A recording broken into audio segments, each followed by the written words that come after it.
Peace, family. Welcome to another episode of Broken Theory. Today we got the homie Soul City. What's good? How you doing? Blessed, man. I just wanted to have you on here, man, and talk about your craft, see where you first got started with this music stuff, you know? Absolutely. In all honesty, I started. The only thing I can say when I started somewhere after high school, maybe like a year or two after high school, so maybe around 2013, 2014. Okay. And it was actually in a different genre of music. I was doing a lot of crunk music. I don't know what it was about that music in particular, but that time was crazy, bro. There was something about that them crunk battles, bro. It was wild, bro. Like, it made me want to crunk. I was trying, but I couldn't do it, bro. You know what I'm saying? I definitely could not do it. I knew I had the ear for the music, so that shit is fire, I gave that shot. It was great music. Definitely. So from there, what were you making, like crunk beats at first? Exactly. It was a lot of slow pace, a lot of heavy everything, and just a bunch of peaking stuff. Now that you say that, I could pretty much hear it by the way that your drums are, because your drums hit hard, bro. Your drums hit hard, and the fact that you battle with the beats and everything like that, it's a full circle moment, bro. I'm seeing it all come to light. So, like, what were you using to start making beats when you were making like crunk beats? Same as every other crunk producer that was out there, FL Studio. Okay. Yeah, I mean, I've been with it for a while. It was probably up until maybe like 2018 or 2019 that I moved on to Machine. Wow. Yeah, I still use FL Studio, man. I'm not even gonna lie, bro. I got I got the Machine Plus, but I use it in MIDI mode, bro, because I'm just so comfortable with my workflow, bro. I ain't gonna flex. I'm with you. Matter of fact, even before I got this Machine Plus, I was actually using a Machine Jam with FL Studios. It's a sad thing that they don't make those anymore. Nah, that's really a piece of history. That's a piece of history for sure. So when you started making beats, what kind of made you want to transition to where you're at right now? Going from crunk to like completely a whole new genre. I always had a thing for hip hop, especially the boom bap, mainly because I was raised on it. I mean, my pops is maybe only like 20 or 21 years older than me, so my first concert was a Slum Village concert. That's fire. Yeah. A lot of people don't even know who that is, man. And that's the wild thing. Yeah. That's absolutely wild. But it's all good, man, because hip hop is coming back. You know what I'm saying? Like the real hip hop, you know what I'm saying? You're seeing these kids that like wasn't even born when that music was coming out listening to it. You know what I'm saying? Listening to MF Doom, listening to all these greats, Mos Def. You know what I'm saying? So it's a full circle moment. I was talking to somebody about this the other day that, it was a very necessary thing in hip hop to see that like all that flexing and that music that's not timeless. We needed that. So that way we can understand, like, this ain't what we need for hip hop. Hip hop is not that. That's something different. Y'all could do what y'all do, but this ain't hip hop. You know what I'm saying? Like, don't bring it with us. No, I get it. And it's it's definitely an art aspect to it to actually keep it alive. I think the kids now, I think it's because the industry is pushing it so hard that that's all they hear on the radio nowadays. So they don't even go looking for the other stuff anymore. So it's up to us that we have to tell them, hey, this exists. Well, I mean, it's literally like from my experience and what I hear from like, working with different people and stuff like that. A lot of people tell me it's like their big brothers, their cousins, things like that. Like that's how they were put on to certain things. And it makes sense because, there's hidden agendas and why this music is being pushed so hard. It's basically advertisement. Right. It's not even music. We can't call it that. But just being woke to a whole bunch of different things. Where do you see hip hop going in the next 5 years? In the next 5 years, it may be, not necessarily a battle, but it may be like a constant back and forth between what's happening now and what's to come. Yeah. Now that Common and PR had finally got their Grammy nomination. Now it's shedding light on the stuff that, you know, we used to hear to come back, as well as Griselda also doing that thing, as well as the passing of Doom, which is a sad thing. The passing of Doom actually bringing forth his music. Oh yeah, the new generation. Yeah. But you know, I feel like 5 years from now, maybe a constant back and forth shift. I feel like, you know, rest in peace, Doom, first and foremost. But I feel like his music blowing up when he passed was probably one of the best things for him, because he wasn't really like the person that liked that type of limelight or anything like that. You know what I'm saying? So like, rest in peace, Doom, man. He was one of my favorite artists. Rest in peace. You know, he inspired a lot of my production. He didn't give a fuck what anybody said. You know what I'm saying? Like, he just was unapologetic, did what he wanted to do. He added skits to his albums. Like, you know, people wasn't really doing that back in the day. I mean, they had skits, but they weren't adding cartoons and stuff. Like, you know what I mean? Like, it's wild, man. He definitely a pioneer, bro, for sure. Yeah, definitely. As an artist, how did you start finding your sound going from crump to now hip hop? What were some of the things that you started to pay attention to, and how did that help you develop your own sound? So, I mean, if you've heard it back in that era, maybe like 2014 and all the way up to maybe like 2016, 2017, it was a very complicated production. So you talk about stuff that people have to dance to. So all the crazy, tricky stuff in between, you know, the whatever melodics, whatever instruments, or whatever one shot, whatever. It was tough to put all that together. So I was like, let me first of all get back to my roots, because that's what's actually out there. That's what people actually want to listen to, not niche stuff. Which I wanted to start in the beginning. Let me get back to that to see how I do. I submitted to my first competition, made 4th place, and that was off my first true, quote unquote, true hip hop track. Okay. So when you made 4th place, was that something that kind of like pushed it forward, that you were like, okay, hold on, I need to take this a little bit more serious? I was planning on taking it serious anyways. I just wanted to see exactly where I was at. I was like, okay, I got something going, but it was, of course, that 2nd, 3rd, 4th, 5th where it's like, I need practice. Yeah, no doubt. So getting 4th place, what was your mentality going back to the drawing board on like picking out certain things that you felt like you needed to work on, and how did you overcome them? The biggest thing that I would suggest as far as producers beginning is just find that inspiration. At the time, Ninth Wonder was my inspiration, mainly because, I mean, that was really the only person that I knew aside from Pete Rock. Figured it out. It was like, okay, what's the patterns here? How does that look? Or how does that sound? Or if I add this, will it give me the sound that I'm looking for? And I'm also one of those people where if it doesn't sound exactly the way I want it, I'll trash it. I will trash it. That's crazy. So you literally just like throw it out, like delete it, or like you have a folder and you delete it? Oh my God. Yeah, delete it. Gone. Man. Gone. I'm not even gonna sit here and waste time on it. Damn. Gone. I feel it. With that being said though, how do you decide when a piece of music is ready to be shared with the world? What's your process in deciding what sees light, what doesn't? I mean, in all honesty, it starts from the beginning. It starts from the potential of the sample or the potential of the melodics that were brought forth. Some people start off the drums. I start off with melodics most times.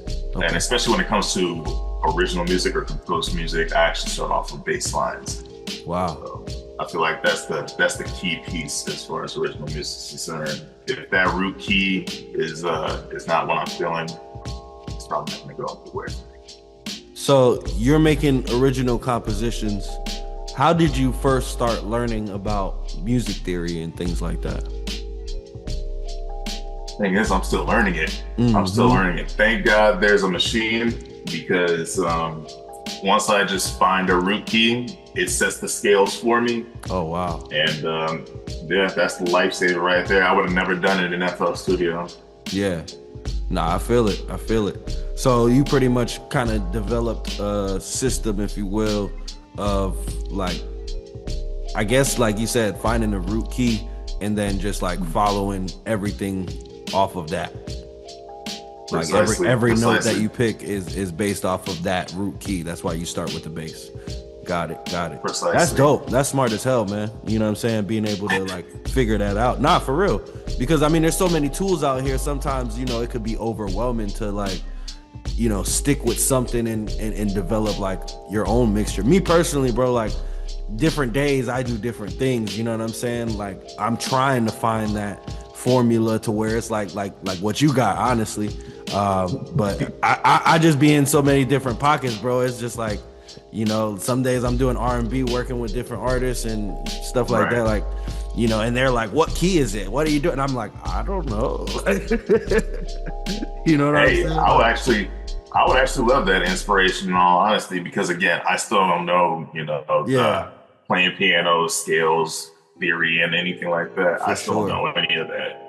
Well, a book that's been helping me, I have it right here if you want to see it. It's called Master Scale and Chord Guide. I got this on eBay. I think I paid like $10 or something for it. But it has each chord and stuff like that, pretty much like this. So you can play whatever you want and just like start from there. You understand what I'm saying? Interesting. It breaks it down. I mean, it's a good inspiration starter. You know what I'm saying? It's at least for me. Because I don't know music theory as well. You know what I'm saying? I kind of rely on tools and stuff like that. You know what I mean? I really go by ear. You know what I mean? A lot of the stuff I just go by ear and just create. What do you feel like your process is like when you're working on an album? And how is that different from, you know, kind of your day-to-day producing? So as far as an album is concerned, starting off in the last couple of years to get serious into the business aspect of things, I've put out one album, and I've been sitting on it for years. I put out one album back in December, and it's an instrumental album for the most part. One track on there actually has lyrics to it. But as far as starting off an album, I got to start off with a concept, whether it's instrumental or whether it has lyrics. Mm-hmm. So. And obviously, when it comes to instrumental music, you know, you gotta be deep in understanding like scoring and things like that in order to portray the exact concept that you're going after. Oh yeah, definitely. So you definitely did your research. I mean, talking about scoring and things like that, a lot of people don't kind of go into at least making their own instrumental albums and stuff like that. Like it kind of like well thought out about. Sorry about that. No, it's fine. But yeah, this album was full of samples anyways. So, I mean, it's just, at that point, it's just a matter of picking the right samples to kind of, you know, get the concept together. Mm-hmm. How important is faith to you? Faith? Yes, sir. Faith? I mean, trusting the process is definitely a thing for me. Mm-hmm. Trusting the process is definitely a thing for me. As far as faith is concerned, I mean, it could serve as multiple things, whatever you make it. Right. I guess I can believe in faith, but I more believe in prophecy, if anything. I mean, it's more of just me keep telling myself, I'm going to get to this point, I'm going to get to this point, I'm going to get to this point. Gotcha. But I mean, in between that, you also got to do work and, okay, how am I going to get to this point? Oh, yeah. Yeah, you got to believe in something greater than yourself, you know what I'm saying? And kind of just to make you take those leaps, you know what I mean? Precisely. How do you determine what's a good song or beat when you're listening to your music? I have a certain standard of how I want to do things. If it sounds quote unquote too lazy for me, which is basically I put it together too well, or not necessarily too well, but it was put together too smooth. Like the process is a little bit too smooth. I didn't think about a lot. And then, also at the same time, I thought about it too hard, man, because there was barely any potential in the beginning sounds to begin with. Again, I'll just throw it out. I'll just throw it out. Yeah, it all depends on that beginning potential. If that beginning potential isn't there, it's like, I really don't want to spend the time and the effort on this. I got you. So it's not, I just want to make sure I'm clear with it. It's not the amount of time that you're spending on it. You're saying like, if you're not seeing where it's gonna end up, then you'll trash it. It's not like, oh, this came together too easy type thing. So to give a little bit more clarity, I can see where it's going. It's not going in my favor. Should I say is the better description of that. Got you. Walk me through an average day with Soul City. Is that during work or during the time I have to make music? whatever it is for you, your life. So, I guess to give it a little bit of a better perspective, I'll give you my week. So, on a Friday is when I typically start putting together tracks to post out to IG, and I typically post out 3 days a week. So Monday, Wednesday, and Friday. Friday is when I actually start, again, putting together tracks, so that way I can schedule them out on IG.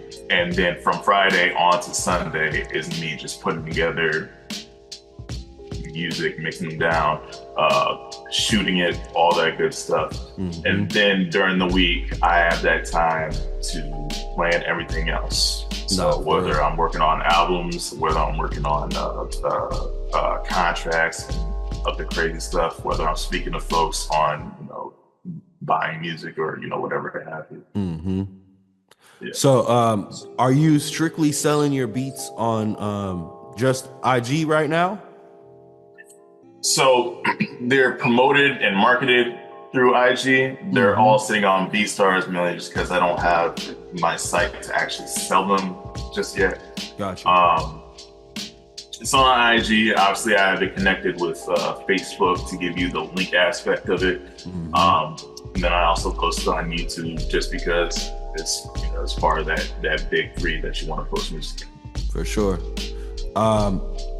Does BeatStars take out money whenever you get a sale? Of course they do. Yeah, okay. No, I got you. Of course they do. So one thing that I'll recommend, and this is something that has helped me, and that's why I didn't go with BeatStars. I made my own website through this website called Bandzoogle, and they specialize in making websites for musicians. So they offer a lot of different tools. You can keep your email list there. And also, you can sell product. You can sell t-shirts, whatever you want to sell. And for the music and stuff like that, they don't take nothing out. You know what I mean? For your music. Yeah, you're paying for it every month because it is a domain. But at the end of the day, you're killing two birds with one stone because, if you have to have a website, you got to have that anyways. You know what I mean? So, just something, to look into if you're looking to kind of get away from that. Okay.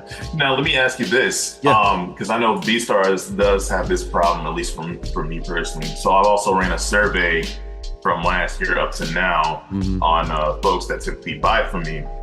And their biggest thing is that they want to have the option to either negotiate or go directly to, principal price. Now, BeatStars gives you either one or the other. Yeah. So for me, I honestly just, for me, how I set everything up, I leave everything for basic leases. So if somebody wants to buy, they buy the basic lease. They have access to get the full instrumental immediately. If they want to upgrade, they're able to upgrade, but they have to communicate that to me. You know what I mean? I see it as like, you know, if you have the beat already, you're able to record. It's nothing to send an email if you're a serious artist and just like kind of take that extra step. And you know what I mean? Because most of the time, these people are buying beats like 2 beats, 3 beats at a time. You know what I mean? So like, if it's something like that, I'll definitely work with you, throw you a bundle, whatever. You know what I mean? So it'll be worth it for them. But you know, where I'm at with it, man, I've like stopped focusing on like the people that nitpick and like, oh, it's got to be this way, it's got to be that way. And you know there's so much noise out there when you're a beat maker, bro, because there's so much people that have had success in different ways and stuff like that, but that's not you know what I mean? So like, you have to do what's best for you and what you feel like works best for you. You know what I'm saying? If you're, you know, on the day-to-day, not really all the way in it 100%, you need to have it set up so it's as easy for you. You know what I'm saying? Not for the fans, at least from my perspective. That's what I feel. You know what I'm saying? But yeah, that's me, man. How do you feel like music has changed your life forever? Definitely within these last 2 years, it's definitely made me more productive in life, period. It's definitely made me a lot less lazy. Yeah. Because for those last, I don't know, several years, me coming directly home, I just be wanting to go directly to bed. No shoes off, no clothes off, no jacket off, just go directly to bed. I feel it. But yeah, this is forcing me to be more productive in life, and so therefore the blood is pumping, and so therefore I have more energy to do everything else. Yeah, one hand washes the other, both hands wash the face. You know what I'm saying? And when the system is set in stone, and you know it no longer requires that much amount of effort, it's still able to rub off in other areas. So now you have, let's just say that the 2 hours that you used to spend on, you know what I mean, music and stuff like that, you still have time to make music, but like now you're able to focus on yourself. Where are you at as a human being, and kind of just like get that balance, you know? That's why systems are important. Any books that you're reading or that you've read that have changed your life forever? This is gonna sound bad. In all honesty, I can't remember the last book I read, period. All good, man. I always ask, man, you know what I'm saying? Because like, this is something that like, you know, everybody's different. You know what I mean? So for sure. I mean, if anything, the next thing would be a cookbook, because I'm also trying to get back in shape too. For sure. After the military, I don't let myself go just from the freedom. What branch were you in? Army. Okay. But that's all it takes. Yep. That's what's up, bro. Thank you for serving, man. For real. Takes a lot to want to do that. You know what I mean? And it takes a lot of discipline. So, you know, like you said, the way that you're treating things, and you know what I mean, having that desire to want to stop and still going forward, you know what I mean, and pushing yourself, and not instantly seeing the results that you want to see from based off of your work, bro. I'm telling you, once you get to that other side, it's worth it. It don't matter if you make $1 off of it, $2, $10, you know what I mean? Once you see it's possible, bro, it's like, I mean, the biggest thing for me is that is just progression, period. So, you know, my ends of last year was like, okay, this is actually pretty decent. It's like this year coming in, I've already made half of that. So that's amazing. Yeah, so I can dig. I dig the progression, just the progression period. So, what are some of the things that kind of took you to the next level with learning the business side? You mentioned that, you know, you're getting into learning the business side. What's something that kind of took you like over the edge that was like, hey, I need to kind of learn this? And where did you go from there? After I quit like my second to last job, after that I was like, I really don't want to keep working this 9-to-5 life. So that's what got me started. Now, what's keeping me going is learning certain things that actually work. So, big prime example, money talks. Everybody speaks the same language when it comes to money. Yep. So the biggest piece I learned is paying for those ads or paying for those little promoting tools that IG, Facebook, and all these other places have. Yep. Your stuff actually works. Yep. At least for me, it did. Yep. So I was like, okay, make it a consistent thing to pay for this specific service. And yeah, the results are working in my favor. Yeah, they do. And they will, you know what I'm saying? If you pay attention, like anything, you know what I'm saying? There's do's and don'ts, and certain things won't perform if, you know, it's not top tier, you know what I mean? Like in that realm, you know, you have to think about it. Like if you're a musician, you're going against the Beyoncés, you know, you're going against like Jay-Z and you know what I mean? People that have whole teams around them to where it's like a fan of theirs has to see something in your content and stop scrolling, or hear something in a musician's case or a beat maker's case, you know what I'm saying? That's like, hold on, let me go right back up to what that was. What the hell was that? You know what I'm saying? Like, that's the whole thing. And I think that's probably where you shine at, because like, you know, your music is super undeniable, bro. Like when you hear it from start to finish, bro, it's like, what is that? It's unique as hell. But no, because like I said, the crumping and like where you're at, bro, the mixture of everything, it all makes sense now that I hear like the crumping. You know what I'm saying? Because them drums, bro, is hard as hell. And it's like, you're finger drumming too, right? It's another thing. I don't have any rhythm to save my life, so everything is step sequenced. That's fire, bro. Yeah, but I'm saying it sounds like a live drum. Like your drums are crazy, bro. It sounds like you're live drumming this shit, bro. Like, I appreciate it. I appreciate it. I think it's just because I wanted that aspect of it. I wanted the sound as close as an actual solo as possible. It's the same thing with bass lines for me, like the gliding and the flamming of the strings and things like that. Yeah. I wanted to figure out exactly how to get that sound just through drawing it. Yeah, that's fire, bro. Definitely fire. But back to, you know what I mean, the ads and stuff like that. Like, it doesn't matter if you're spending $1 a day, $5 a day. You know what I'm saying? As long as you're consistent, when you're sleeping, people are finding your music. You know what I'm saying? Off of something you already created. And if you think about it, you know what I mean? That $5, $10, you know what I mean? Your time to go and network and find these people is worth way more money. So like, why not send the robot to do your dirty work for you and put it in front of the right people? You know what I mean? It makes a lot of sense. A lot of people don't have the financial ability to do that most of the time, but it is that much more worth it, and it helps you kick to the next level for sure.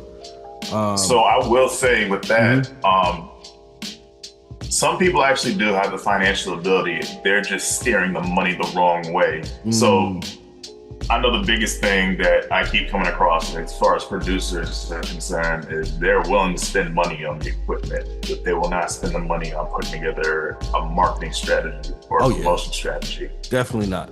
Because it's essentially like throwing away money.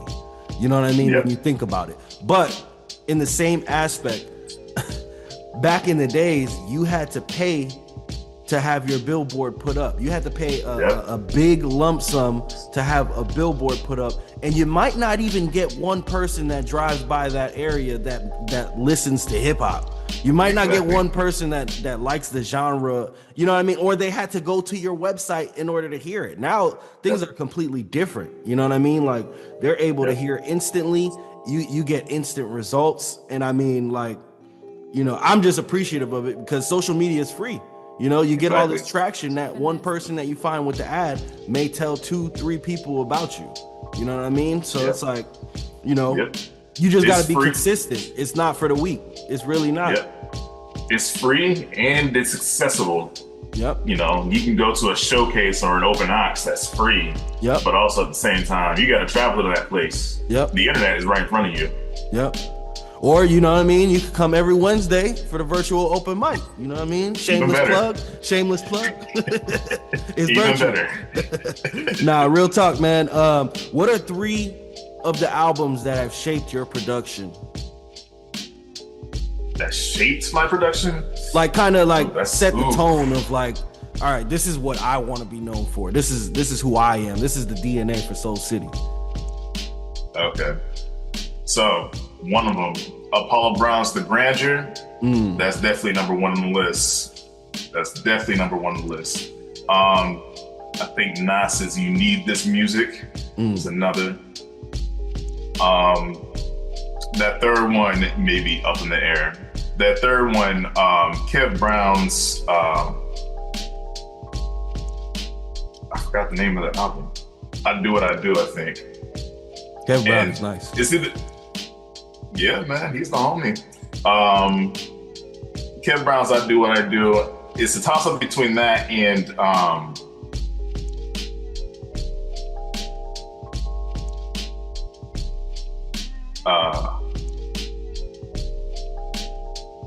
forgot the name of the album. Maybe because I'm listening to the certain songs of the album that already piqued my interest. All good, man. All good. Yeah, but I'll just leave it with those three. No doubt. What would you say is 3 of your favorite movies? Matrix is definitely number one on the list. Oh yeah. And despite what people say, I actually like number 3 and 4. Yep. Man, it's crazy because it's more and more like they was from the future. That movie coming out in the year 2000 and like just seeing what it signified and what it stood for. It's like we're living the reality of what it is that they said, man. Like exactly. I love that movie to death, man. The Matrix,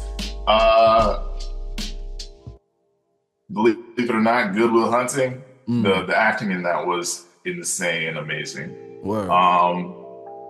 And then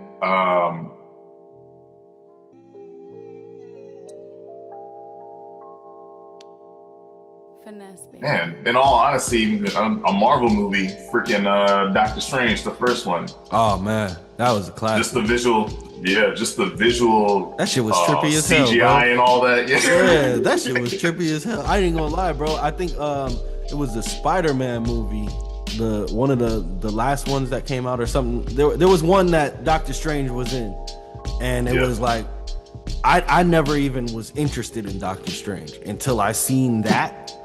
Like the way that the worlds would like start melting into each other and like it was just super trippy. I was like, man, I want to watch Doctor Strange now. Like that shit was wild, bro. It was fire. I went back and watched all of them, man. That was definitely a great movie. Absolutely. What would you say is your most memorable moment on the come up? On the come up, back in 2017. I was able to play beats for Apollo Brown, and he and Big Pooh were on the same stage, so I was able to play beats for both of them. That's fire. Yeah, yep, and that's how my relationship with Apollo got started. That one 2017. That one moment. Yep, that one moment. What's some advice? All that I needed. What's some advice that you would tell your younger self? Like when you were first starting?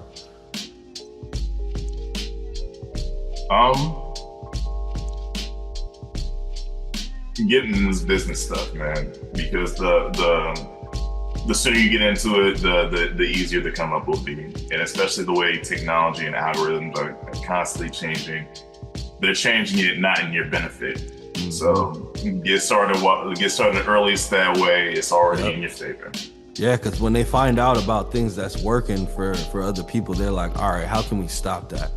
How can we make or how can we capitalize it? Exactly. How can we make it so now Instagram ads aren't as effective for these people that's freelancing? How can we make it to where now they have to pay us more in order to reach more? You know what I mean? So it's like... Exactly. I definitely feel what you're saying. What's a studio ritual or habit that you swear by? Like every time you make music, you need to have this or you need to do this.